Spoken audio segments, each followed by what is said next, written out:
하나님께서는 이스라엘 백성들에게 가나안 땅 족속을 다 진멸하라고 말씀하셨어요.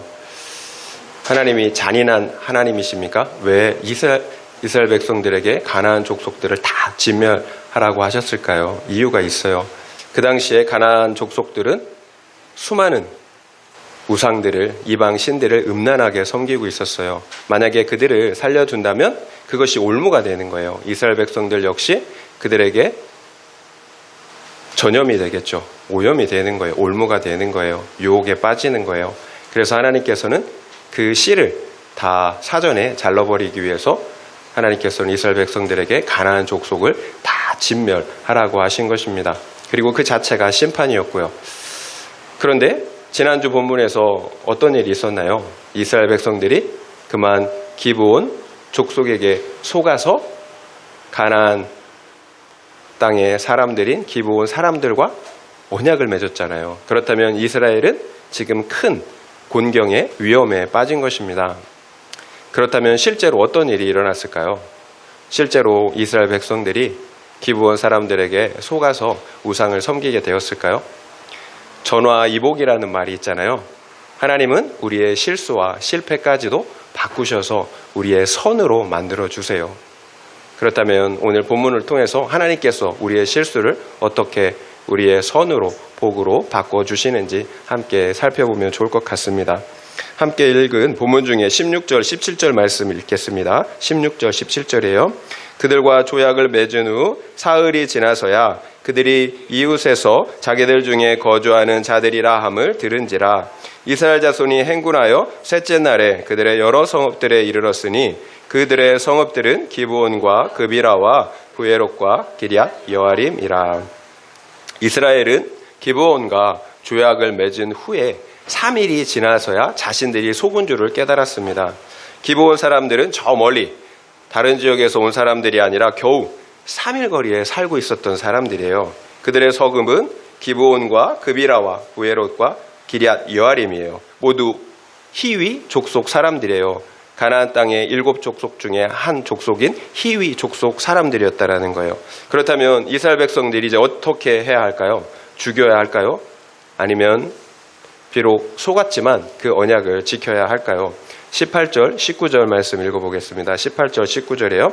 그러나 회중 족장들이 이스라엘의 하나님 여호와로 그들에게 맹세했기 때문에 이스라엘 자손이 그들을 치지 못한지라. 그러므로 회중이 다 족장들을 원망하니 모든 족장이 온 회중에게 이르되 우리가 이스라엘의 하나님 여호와로 그들에게 맹세하였은즉 이제 그들을 건드리지 못하리라.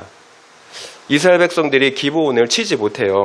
그 이유가 중요해요. 이스라엘의 하나님 여호와로 맹세했기 때문이에요. 여호와의 이름으로 맹세했기 때문에 비록 기브온 사람들이 거짓말을 했을지라도 죽일 수가 없는 거예요.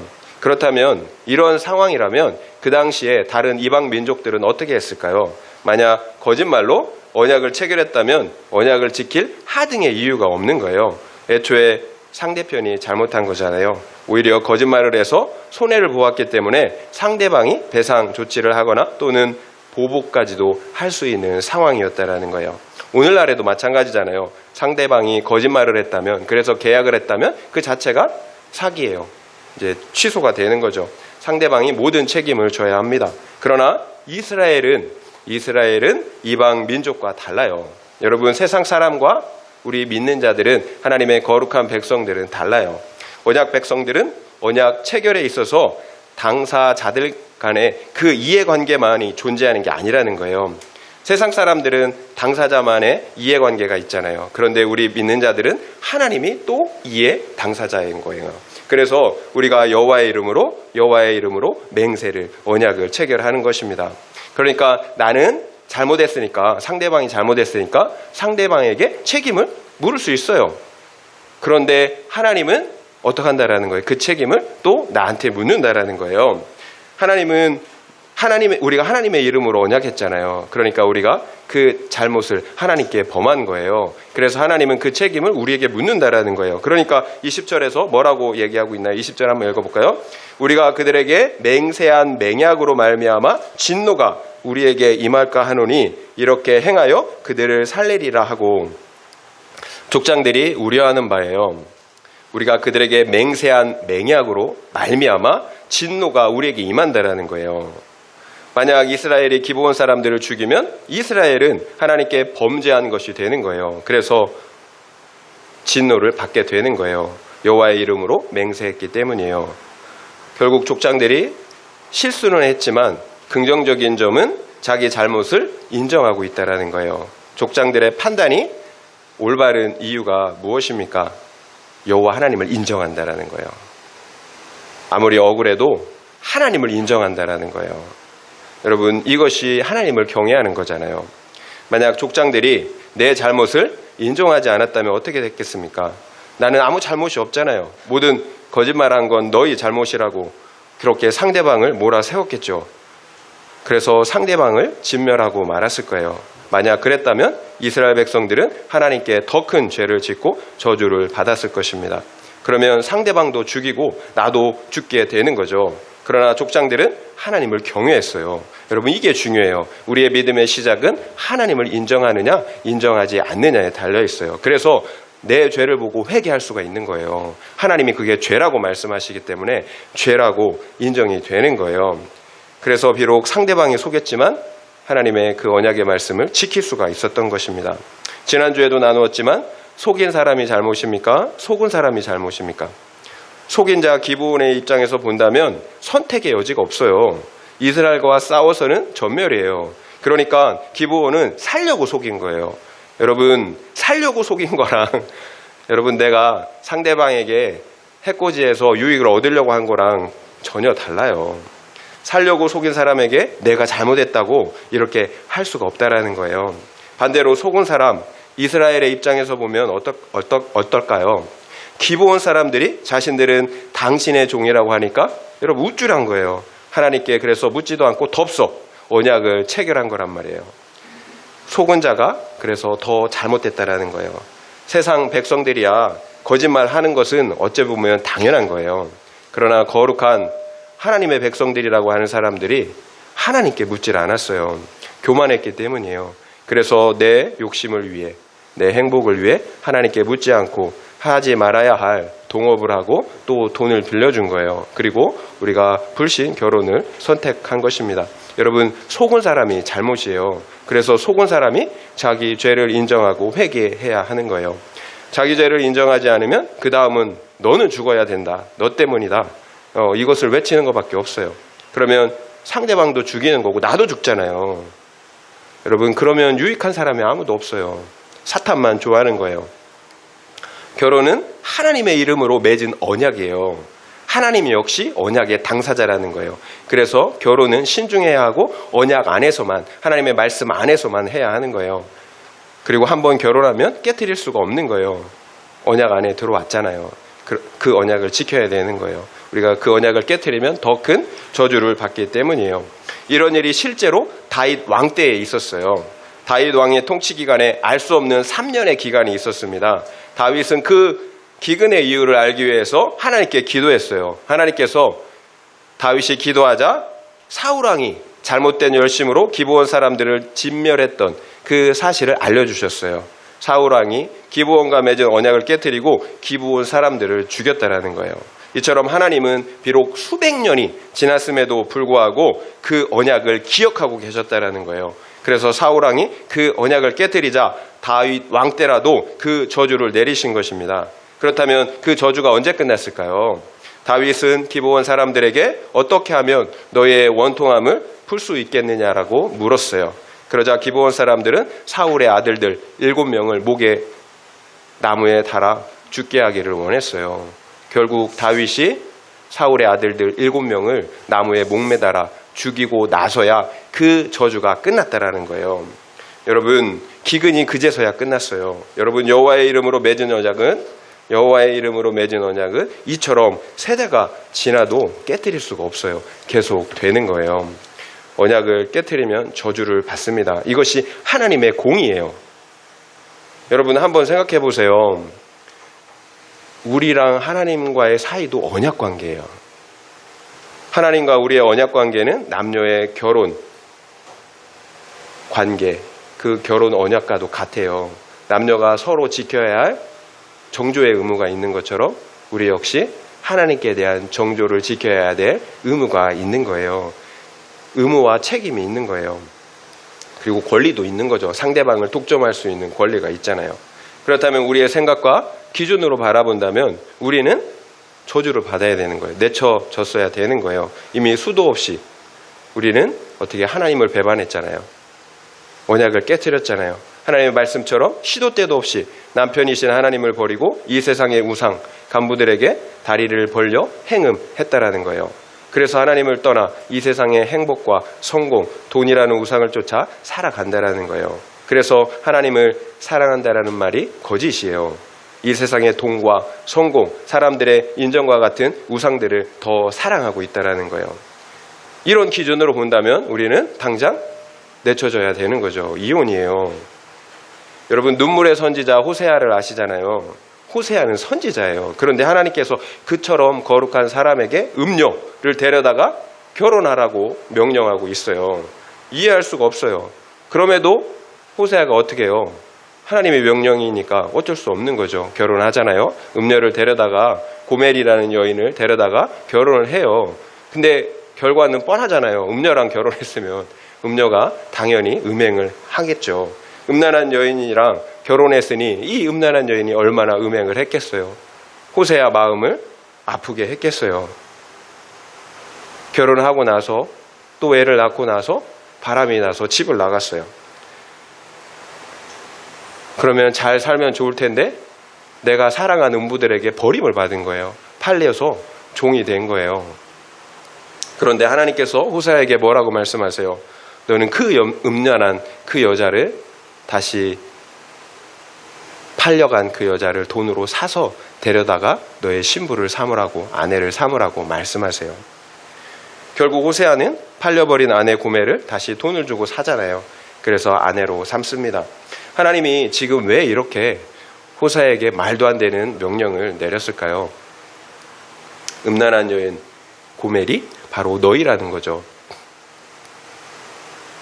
남편을 버리고 집을 나가 여러 남자들과 음행을 일삼았던 고멜처럼 너희가 하나님을 떠나 여러 우상들과 더불어 음행을 일삼았다라는 것을 하나님이 호세아를 통해서, 고멜을 통해서 말씀하시는 거예요. 그럼에도 나 하나님은 그런 너희를 포기하지 못한다라는 거예요.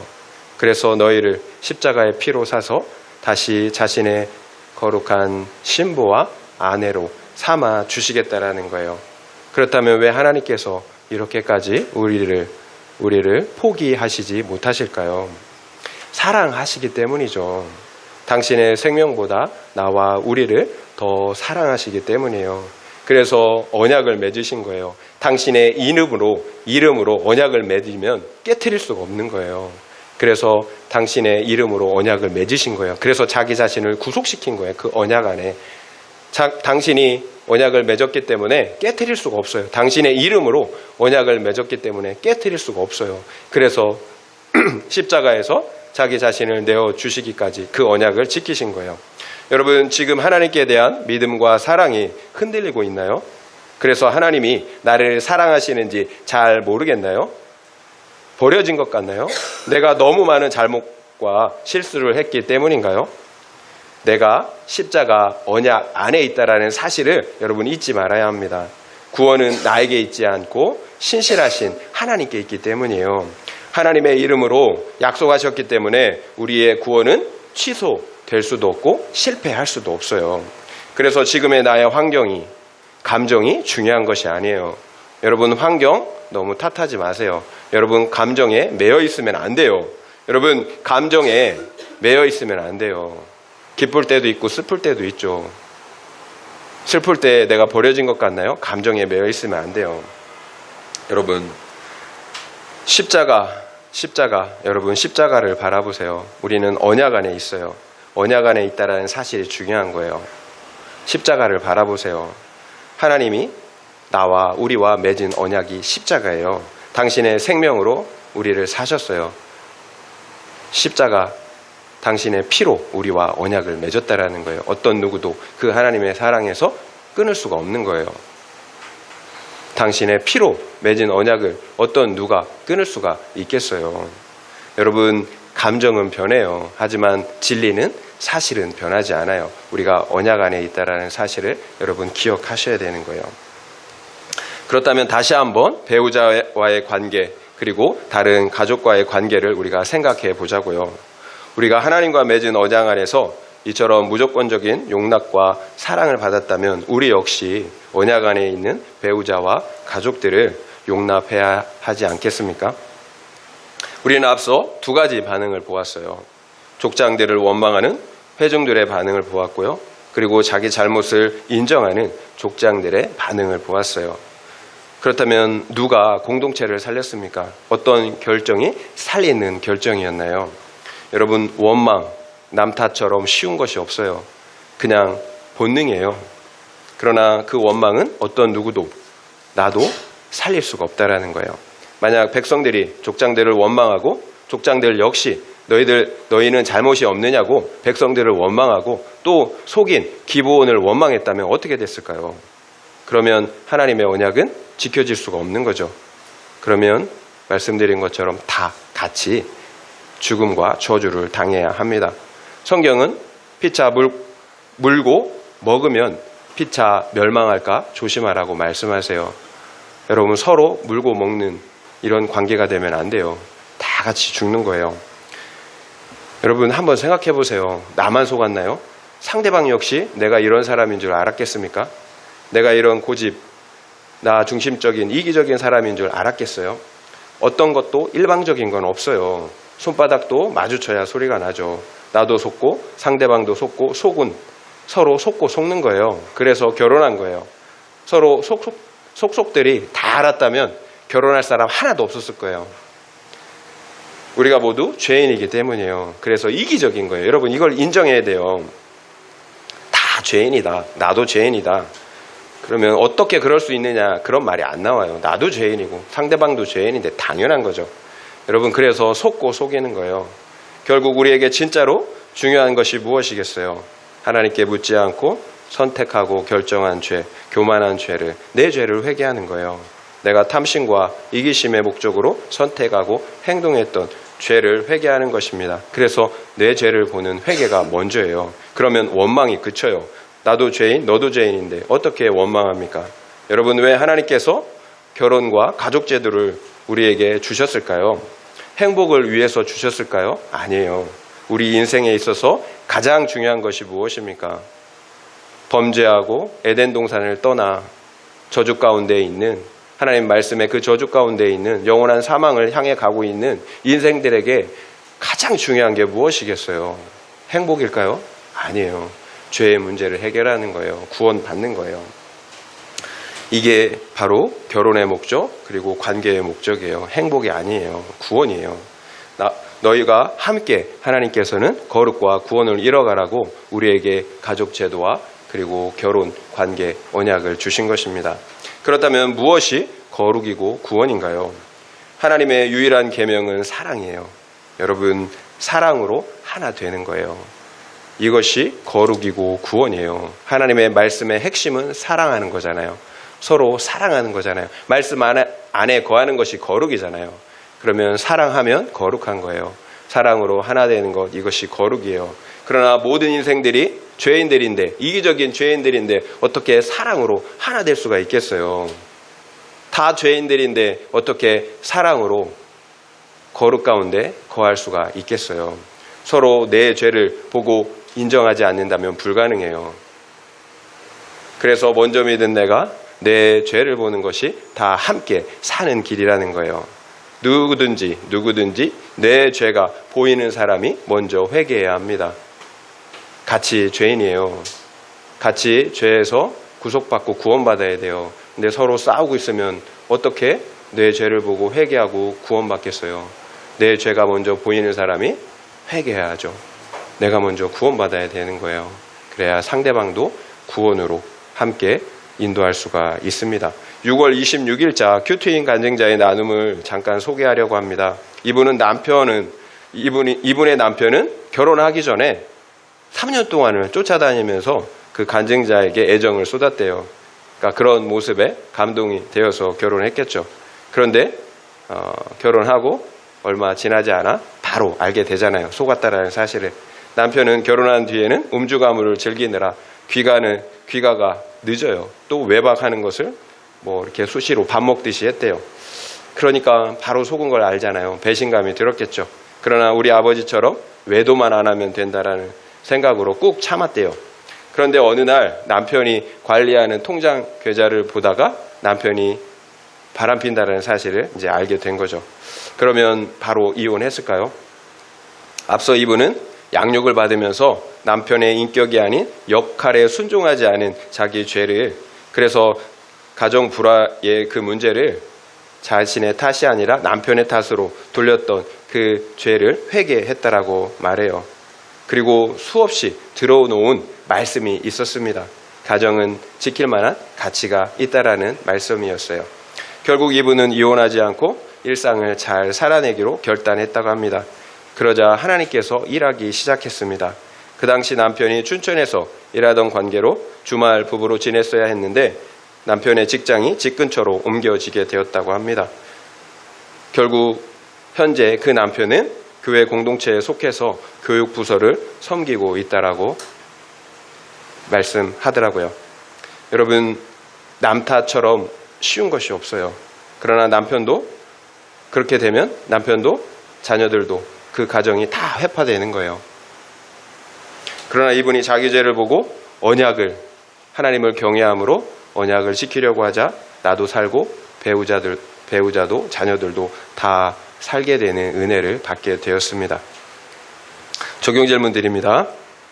나는 배우자, 가족 또는 다른 사람들과의 관계에서 상대방의 죄만 보입니까? 아니면 내 죄도 보입니까? 아니면 내 죄만 보입니까? 그렇다면 그 이유가 무엇인 것 같습니까? 한번 생각해 보시기 바랍니다.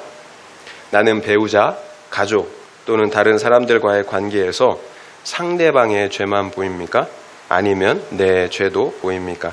아니면 내 죄만 보입니까? 그렇다면 그 이유가 무엇인 것 같습니까? 한번 생각해 보시기 바랍니다. 21절 말씀 읽어볼게요. 21절이에요. 무리에게 이르되 그들을 살리라 하니 족장들이 그들에게 이른 대로 그들이 온 회중을 위하여 나무를 패며 물을 깃는 자가 되었더라. 결국 기브온 사람들은 죽지 않고 살아요. 그러나 그 거짓말의 대가를 치러야 했습니다. 기브온은 이스라엘을 위하여 나무를 패며 물을 깃는 자가 되어야 했습니다. 이것이 무슨 의미인지 좀 더 구체적인 의미를 살펴보겠습니다. 22절, 23절 읽겠습니다. 22절, 23절이에요. 여호수아가 그들을 불러다가 말하여 이르되 너희가 우리 가운데에 거주하면서 어찌하여 심히 먼 곳에서 왔다고 하여 우리를 속였느냐? 그러므로 너희가 저주를 받나니 너희가 대를 이어 종이 되어 다 내 하나님의 집을 위하여 나무를 패며 물을 깃는 자가 되리라 하니. 여호수아는 기브온 사람들에게 너희의 속임수로 인하여 너희가 저주를 받는다라고 말하고 있어요. 그러면 그 저주의 내용이 무엇인가요? 너희가 다 대를 이어 하나님의 집, 곧 성소를 위하여 나무를 패며 물을 깃는 자가 된다는 것입니다. 한마디로 대를 이어서 성소의 종으로 살아야 된다라는 말이에요. 끔찍한 말이죠. 그러나 여기에서의 저주는 우리가 생각하는 그런 저주가 아니에요. 일반적인 저주의 의미는 하람으로 쓰여요. 하람. 히브리어 중에 하람으로 쓰이는데요. 여기에서의 그 말하는 저주는 다른 히브리어예요. 아라르라는 단어인데요. 그 의미는 봉헌되다, 받쳐지다, 구별되다 라는 의미예요. 그러니까 하나님의 성전을 위해서 이 사람들이 봉헌되고 구별되어진다라는 의미예요. 나무를 패며 물 깃는 자들로 봉헌되어지고 구별되어진다라는 거예요. 그러면 좋은 거잖아요. 시편 84편에 이런 말씀이 있습니다. 주의 궁정에서의 한날이 다른 곳에서의 첫날보다 나으니 악인의 장막에 사는 것보다 내 하나님의 성전 문지기로 있는 것이 좋사오니. 궁정에서의 한날이 다른 곳에서의 첫날보다 낫다라고 고백하고 있어요. 성전에서 문지기로 사는 것이 악인의 장막에서 호식하면서 사는 것보다 낫다라는 거예요. 성전에서 물을 깃고 나무를 패고 허드렛 일을 하느라고 세상에서 죄를 지을 겨를이 없는 거예요. 여러분, 매여 있는 거 좋은 거예요. 왜 나만 이렇게 힘든 일을 하느냐고 혹시 생색이 나고 원망이 되시나요? 여러분, 그것이 구별되어진 거예요. 하나님께 드려진 것입니다. 이 땅의 부귀 영화는 다 사라지고 말잖아요. 여러분 아시잖아요. 순식간이에요. 내가 잡고 싶어도 그 행복, 돈이 잡히나요? 안 잡혀요. 그러나 하나님을 위한 일, 그리스도를 위한 일은 영원합니다. 결국 중요한 것은 내가 허드렛 일을 하느냐 하지 않느냐의 문제가 아니에요. 내가 해결할 수 없는 죄의 문제를 해결하고 구원받았느냐, 영원한 생명을 얻었느냐, 이것이 문제예요. 그리고 구원받은 것도 감사한데 하나님의 성전에서 밤낮으로 하나님을 섬기며 하나님의 영광을 보고 누리게 하셨다라는 거예요. 이게 중요한 거예요. 여러분, 우리가 지금까지 인생을 살아봐서 알잖아요. 여러분, 짧은 인생, 별 인생이 없어요. 여러분, 구원받았다면 성공한 인생이에요. 여러분, 구원을 여러분 너무 쉽게 생각하시면 안 돼요. 자판기에 동전을 넣으면 음료수가 탁 나오는 것처럼 구원이 그렇게 탁 떨어지는 게 아니에요. 여러분, 구원받았다면 여러분의 환경이 어떨지라도, 우리의 삶이 지금까지의 삶이 어떨지라도 여러분 복받은 인생입니다. 24절 25절 말씀 읽겠습니다. 24절 25절이에요. 그들이 여호수아에게 대답하여 이르되 당신의 하나님 여호와께서 그의 종 모세에게 명령하사 이 땅을 다 당신들에게 주고 이 땅의 모든 주민을 당신들 앞에서 멸하라 하신 것이 당신의 종들에게 분명히 들림으로 당신들로 말미암아 우리의 목숨을 잃을까 심히 두려워하여 이같이 하였나이다. 보소서, 이제 우리가 당신의 손에 있으니 당신의 의향에 좋고 옳은 대로 우리에게 행하소서 한지라. 왜 기브온 사람들이 거짓말을 해서라도 언약을 체결해야 했는지를 솔직하게 대답하고 있어요. 당신의 하나님 여호와께서 그의 종 모세에게 명령한 내용을 다 들었기 때문이라는 거예요. 하나님의 명령이 무엇입니까? 가나안 땅을 이스라엘 백성들에게 주신다라는 거예요. 그뿐만 아니라 그 가나안 땅의 모든 족속을 다 진멸하라고 말씀하셨다라는 거예요. 결국 기브온 사람들은 가나안 땅 족속들을 모두 진멸하라는 그 명령을 듣고 심히 두려운 거예요. 살아야 되는 거예요. 그래서 거짓말을 한 것입니다. 여기에서 중요한 것은 기브온 사람들이 여호수아에게 당신의 자신들의 처분을 당신에게, 상대방에게 다 일임하고 맡기고 있다라는 거예요. 어떠한 처분도 달게 받겠다라는 거예요. 이처럼 속인 자인 기브온 역시 자신들의 죄를 철저하게 인정하고 회개하고 있어요. 가나안 족속 중에서 유독 기브온만이 은혜를 받은 이유입니다. 여러분, 내 죄를 인정한다고 하면서 책임은 질 수가 없다고 한다면 진짜 회개라고 할 수가 있을까요? 회개는 그 죄에 따른 처분까지도 하나님께 전적으로 맡기는 거예요. 돌이키고 그 처분까지도 하나님께 맡기는 거예요. 그러면 하나님께서는 오히려 우리에게 은혜와 긍휼을 베푸세요. 뻔뻔하게 나는 다 사함받았어, 내가 왜 책임을 져야 해, 이런 태도가 아니라는 거예요.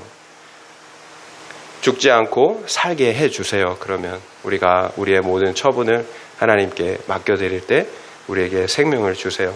말씀드린 것처럼 여호와의 성전에서 나무를 패며 물을 깃는 자들로 구별하여 주십니다. 그러나 회개하지 않은 사람들은 어땠나요?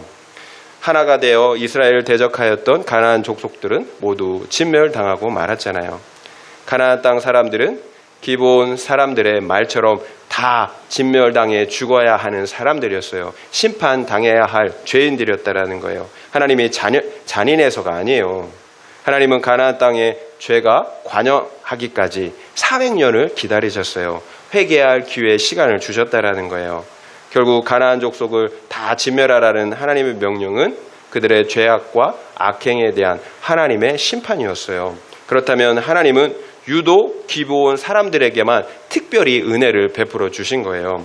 여러분, 왜 여호수아와 그리고 족장들이 하나님께 묻지 않았을까요? 여러분, 우리가 알고 있는 것처럼 교만했기 때문이잖아요.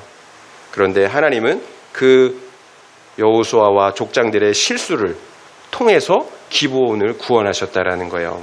그렇다면 여호수아와 족장들의 그 실수 역시 기브온 사람들을 구원하시기 위한 하나님의 은혜였고 섭리의 과정이었다라는 거예요. 속게 하신 거예요. 우리 역시 마찬가지예요. 우리 속잖아요. 그것이 구원을 위한 하나님의 섭리라는 거예요. 불신결혼 속아서 했잖아요. 그것이 하나님이 구원하시기 위한 하나님의 은혜의 섭리라는 거예요.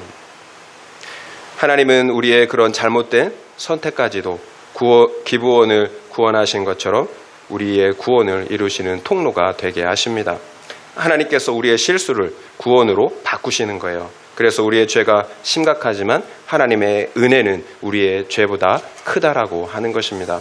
하나님의 은혜는 우리의 죄를 덮고도 남아요.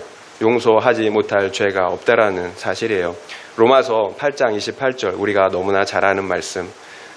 우리가 알거니와 하나님을 사랑하는 자 곧 그의 뜻대로 부르심을 입은 자들에게는 모든 것이 합력하여 선을 이루느니라. 여러분, 택자는 하나님을 사랑하는 사람이에요. 그의 뜻대로 부르심을 입은 자들, 하나님을 사랑하는 자들, 그들에게는 모든 것이 합력하여 선을 이룬다라고 말씀하고 있어요. 모든 것이 합력하여 우리에게 가장 좋은 것을 이루게 하신다. 구원을 이루게 하신다라는 거예요. 그래서 우리의 어떠한 실수와 실패에도 불구하고 우리 택자들에게는 소망이 있는 것입니다. 그러면 택자는 어떤 사람들인가요? 내 죄를 인정하고 회개하는 사람들이에요. 여기에서 우리는 중요한 교훈 하나를 얻게 됩니다. 우리의 구원은 나에게, 우리에게 달려있지 않다라는 거예요. 우리의 구원은 오직 하나님의 일방적인 택하심, 곧 은혜의 결과예요. 하나님께서 우리가 태어나기도 전에, 곧 만세 전에 우리를 택하셨어요. 그래서 택자들에게 기브온처럼 일방적인 은혜를 베풀어 주신 거예요. 이것이 우리가 구원받은 유일한 이유예요. 그렇다면 우리의 구원이 하나님의 일방적인 택하심, 은혜의 결과라면 우리의 책임은 없어지나요? 어떻게 해도 우리는 구원받나요? 그렇지 않아요. 그럼에도 우리의 책임은 없어지는 것이 아니에요. 그 은혜를 받은 자가 어떻게 반응하고 있나요? 모든 가나안 족속들처럼 끝까지 하나가 되어 하나님을 대적합니까? 아니면 기브온처럼 자신들의 죄를 인정하고 회개하고 있습니까? 우리의 구원은 오직 하나님의 은혜예요. 하나님께서 택하신 자가 오직 은혜로 구원을 받는 거예요. 우리에게는 어떤 구원받을 만한 공로도 자격도 없어요. 그러나 그 은혜를 받은 자는 기브온처럼 자기의 죄를 인정하고 항복해요. 그래서 나무를 베고 물깃는 섬김의 삶을 기꺼이 감당하며 살아간다라는 거예요. 이처럼 우리의 구원은 전적인 하나님의 은혜이지만 그렇다고 우리의 책임이 없어지는 것은 아니에요. 하나님의 은혜가 반드시 우리의 회개와 믿음의 선택을 통해서 나타난다라는 거예요. 택자들은 회개와 믿음을 통해 자신이 은혜받은 택자라는 사실을 보여준다라는 거예요. 적용 질문 드립니다. 나는 택자입니까? 그래서 내 죄를 보고 인정하십니까? 또 그래서 말씀을 따라 믿음의 선택을 하고 있습니까? 아니면 내 죄가 인정이 되지 않습니까? 또 그래서 말씀과 상관없이 나의 옳고 그름을 따라 살아가십니까? 한번 생각해 보시기 바랍니다. 나는 택자입니까? 그래서 내 죄를 보고 인정하십니까? 또 그래서 말씀을 따라 믿음의 선택을 하고 있습니까? 아니면 내 죄가 인정이 되지 않습니까? 또 그래서 말씀과 상관없이 나의 옳고 그름을 따라 살아가십니까? 한번 생각해 보시기 바랍니다. 26절, 27절 말씀 함께 읽겠습니다. 26절, 27절이에요. 여호수아가 곧 그대로 그들에게 행하여 그들을 이스라엘 자손의 손에서 건져서 죽이지 못하게 하니라. 그날에 여호수아가 그들을 여호와께서 택하신 곳에서 회중을 위하여 여호와의 제단을 위하여 나무를 패며 물을 깃는 자들로 삼았더니 오늘까지 이르니라.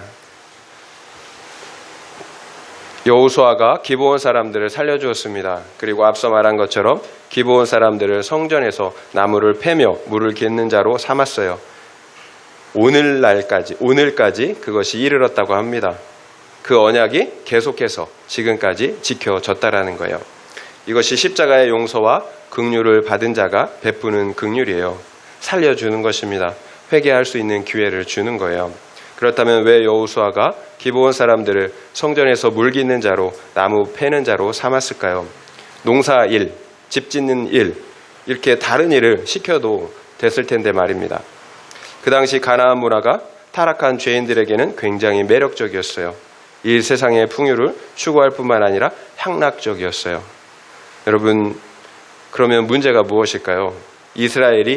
이스라엘이 가나안 종교와 문화에 동화되느냐, 아니면 가나안 사람들이 이스라엘의 신앙에 동화되느냐, 그런 문제인 거예요. 결국 끌려가면 죽는 거죠. 그래서 하나님께서는 가나안 족속을 다 진멸하라고 하신 거잖아요. 그렇다면 기브온 족속을 이스라엘 백성들에게 계속해서 유혹의 대상, 올무의 대상이 되게 해서는 안 된다라는 거예요. 이것이 여호수아가 기브온 사람들을 성전에서 물 깃는 자, 나무 패는 자로 삼은 이유입니다. 그들 때문에 이스라엘이 이 세상 문화와 종교에 오염되는 것을 막아야 하기 때문이에요. 오히려 성전에서 물을 깃고 나무를 패게 함으로 그들이 오히려 여호와의 신앙에 완전히 동화되도록 한 것입니다. 우리가 잘 아는 것처럼 가나안 정착 이후에 이스라엘과 유다가 아수르와 바벨론에 의해서 완전히 멸망당하잖아요. 그런데 느헤미야서를 보면 느디림 사람들이 포로에서 돌아와 성전을 건축했다라는 내용이 나와요. 여기에서의 느디림 사람이 바로 기브온 사람들이에요. 수백 년이 흘러 나라가 망했어요. 그리고 포로로 끌려가게 되었습니다. 그런데 그 기브온 사람들이 돌아와 성전을 건축했다라는 거예요. 과거에는 살아야 되니까 어쩔 수 없어서 그랬다지만 이제는 그럴 이유가 없잖아요. 종되었던 사람들이 나라도 망하고 없는데 굳이 돌아와서 성전을 다시 건축할 이유가 전혀 없다라는 거예요. 그렇다면 왜 그런 수고를 했겠나요? 그들에게 여호와 하나님을 경외하는 신앙이 생긴 거예요. 여호와 하나님을 경외하는 그 신앙을 가지게 된 거예요. 결국 여호수아가 비록 실수하였지만 그 결정을 제대로 한 거죠. 여러분, 상대방이 거짓말을 했나요? 잘못했나요? 여러분, 내쳐서는 안 돼요. 배우자가 공동체에 속해서 여호와 하나님을 섬기고 예배할 수 있도록 우리가 인도해 주어야 합니다. 여러분, 한 번 일어난 일은 돌이킬 수가 없어요. 엎질러진 물을 어떻게 하겠어요? 그러나 이제부터는 우리가 제대로 된 판단과 결정을 하면 되는 거예요. 하나님의 기준은 절대로 옳고 그름이 아니에요. 누가 잘했느냐 못했느냐가 아니에요. 여러분, 행복도 아니에요. 하나님의 유일한 기준은 우리의 구원이에요. 우리 서로를 하나님께서 우리 모두를 구원하기를 원하시는 거예요. 결국 우리는 항상 어떻게 그럴 수가 있느냐며 옳고 그름으로 판단하지만 하나님은 우리의 구원을 위해서 일하신다라는 사실, 이것을 알아야 합니다. 만약 우리의 옳고 그름의 기준으로 우리가 계속해서 따진다면 우리 중에서 구원받을 사람이 한 사람도 없어요. 여러분, 우리의 기준에도 우리 못 들어요. 왜 사람들이 거짓말하는 줄 아시나요? 기브온이 얘기하잖아요. 심히 두려웠기 때문이라고. 이것이 사람들이 거짓말하는 이유예요. 심히 다투고 싸우는 이유예요. 두렵기 때문이에요. 살려고 그러는 거예요. 그런데 그 두려움의 이유를 몰라요. 두려운데 두려움의 이유를 몰라요. 하나님으로부터 단절되었기 때문이라는 사실을 알지 못한다라는 거예요. 내가 왜 두려운지, 그래서 내가 왜 이렇게 열심히 사는지 그 이유를 모른다라는 거예요. 그래서 자신의 두려움을 돈으로, 사람으로, 환경으로 극복하려 한다라는 사실을 모른다라는 거예요. 그러나 우리 믿는 자들은 알잖아요. 우리 두려움의 이유가 해결되지 않은 우리의 죄 때문이라는 사실을, 그래서 하나님과 단절되었기 때문이라는 사실을 안다라는 거예요. 결국 상대방이 왜 거짓말을 하고 또 이해할 수 없는 공격을 하겠습니까? 두렵기 때문이에요. 그 안에 생명이 없기 때문이에요. 그런데 그 이유를 몰라요. 우리가 상대방을 우리가 불쌍히 여겨야 하는 이유예요. 왜 두려운지를 몰라요. 저들은 생명이 없지만 우리는 생명이 있어요. 저들은 언약 밖에 있지만 우리는 언약 안에 있어요. 제가 좋아하는 말씀이 있어요. 야고보서 2장 13절 말씀이에요. 긍휼을 행하지 아니하는 자에게는 긍휼 없는 심판이 있으리라. 긍휼은 심판을 이기고 자랑하느니라. 긍휼을 행하지 않는 자는 긍휼 없는 심판이 있대요. 긍휼은 심판을 이긴대요. 여러분이 긍휼을 행하시면 여러분 심판을 이깁니다. 여러분도 긍휼이 여김을 받는다라는 거예요. 여러분 죄인 아닌 사람이 없잖아요. 긍휼이 여김을 받아야 되는 거예요. 적용 질문 드립니다. 나는 가정에서 그리고 공동체에서 기쁨으로 나무를 패며 물을 깃고 있습니까? 아니면 왜 내가 더 많이 섬기고 희생해야 하느냐며 생색이 올라옵니까? 그러면 내 죄가 사함받아 죽지 않고 살게 된 사람들은 어떤 태도를 보일 것 같습니까? 한번 생각해 보시기 바랍니다. 나는 가정에서 그리고 공동체에서 기쁨으로 나무를 패며 물을 깃고 있습니까? 아니면 왜 내가 더 많이 섬기고 희생해야 하느냐며 생색이 올라옵니까? 그러면 내 죄가 사함받아 죽지 않고 살게 된 사람들은 어떤 태도를 보일 것 같습니까? 한번 생각해 보시기 바랍니다. 말씀을 마무리하겠습니다. 이스라엘이 기브온 사람들과 언약을 맺은 지 3일 만에 자신들이 속았다라는 사실을 알았습니다. 그러나 이스라엘은 여호와 하나님의 이름으로 언약하였기 때문에 기브온 사람들을 죽일 수가 없었어요. 언약을 깨뜨릴 수가 없었습니다. 그러면 자신들 이스라엘이 저주를 받기 때문이었어요. 결국 이스라엘은 기브온 사람들을 살려주었습니다. 그 대신 기브온 사람들을 성전에서 물 깃는 자, 나무 패는 자로 삼았습니다. 그렇다면 이스라엘에게는 큰 문제가 아닌가요? 큰 문제잖아요. 기브온이 이스라엘의 올무가 되기 때문이에요. 그런데 결과는 어떻게 되었나요? 오히려 기브온은 기존의 우상숭배의 삶을 버렸어요. 그리고 하나님만을 섬기는 신실한 영적인 이스라엘이 되었습니다. 무엇을 알 수가 있었나요? 하나님은 우리 택자들의 실수와 잘못까지도 우리의 구원으로, 선으로 바꾸신다라는 사실을 알 수가 있었습니다. 하나님의 은혜는 우리의 죄보다 크기 때문이에요. 그래서 우리의 구원은 나에게 조금도, 우리에게 조금도 있지 않습니다. 전적인 하나님의 은혜예요. 중요한 것은 그 구원의 은혜를 받은 자가 어떻게 반응하느냐라는 거예요. 여러분, 이게 중요해요. 그 은혜를 받은 자가 어떻게 반응합니까? 속은 자인 족장들도, 속인 자인 기브온도 다 자기 죄를 보고 회개하고 있어요.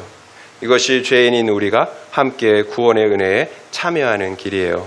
상대방의 죄가 아니라 내 죄를 보는 것입니다. 그러면 함께 살아요. 함께 구원의 은혜에 참여하게 됩니다. 그러나 만약 우리가 서로 내 탓이다 말을 외친다면 함께 죄 가운데 죽어야 하는 것입니다. 여러분, 우리는 다 죄인들이에요. 하나님의 은혜가 필요하지 않은 사람이 없어요. 우리는 다 죄인이에요. 모든 사람에게 다 하나님의 은혜가 필요합니다. 그래서 상대방의 죄를 보는 것이 아니라 내 죄를 보는 것이 다 함께 사는 구원의 길로 가는 은혜의 선택입니다. 이런 은혜가 우리 모두에게 있기를 예수님의 이름으로 축원드립니다.